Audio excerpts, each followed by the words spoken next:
நம் ஆண்டவர் இயேசு கிறிஸ்துவின் நாமத்தினால் மகிழ்ச்சியும் சமாதானமும் நம் அனைவரோடும் இருப்பதாக.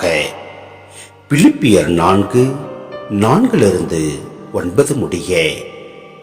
ஆண்டவரோடு இணைந்து என்றும் மகிழுங்கள். மீண்டும் கூறுகிறேன், மகிழுங்கள். கனிந்த உங்கள் உள்ளம் எல்லா மனிதருக்கும் தெரிந்திருக்கட்டும். ஆண்டவர் அண்மையில் உள்ளார். எதை பற்றியும் கவலைப்பட வேண்டாம்.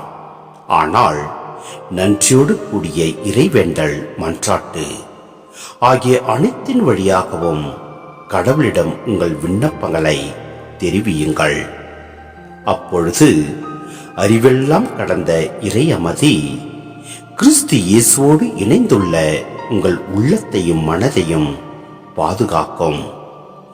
இறுதியாக சகோதர சகோதரிகளே, உண்மையானவை எவையோ, கண்ணியமானவை எவையோ, நேர்மையானவை எவையோ, தூய்மையானவை எவையோ, விரும்பத்தக்கவை எவையோ, பாராட்டுதற்குரியவை எவையோ, நற்பண்புடையவை எவையோ, போற்றுதற்குரியவை எவையோ, அவற்றையே மனதில் இருத்துங்கள்.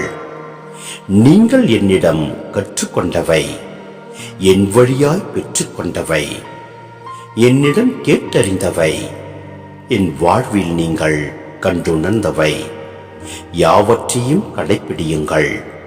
அப்போது அமைதியை அருளும் கடவுள் உங்களோடு இருப்பார். சிந்தனை: நமக்கு கொடுக்கப்பட்டுள்ள வாழ்நாட்கள் குறுகிய நாட்களே. எனவே நம் ஆண்டவரோடு இணைந்து ஒரு மனத்தவராய் வாழ்வோம். அவரோடு இணைந்து என்றும் மகிழ்வோம். ஒருவருக்கொருவர் அன்பு செய்து அவர் விட்டு சென்ற சமாதானத்தை பகிர்ந்து கொள்வோம். இறை அமைதி பெறுவதற்காக கனிந்த உள்ளம் கொண்டவராகவும் கவலை கொள்ளாமலும் நன்றியுடன் இறைவேண்டல் மன்றாட்டோடு வாழ்வோம். அப்பொழுது எல்லாம் அல்ல இறைவன் நம்மை நிறைவாய் ஆசீர்வதிப்பார். ஆமென்.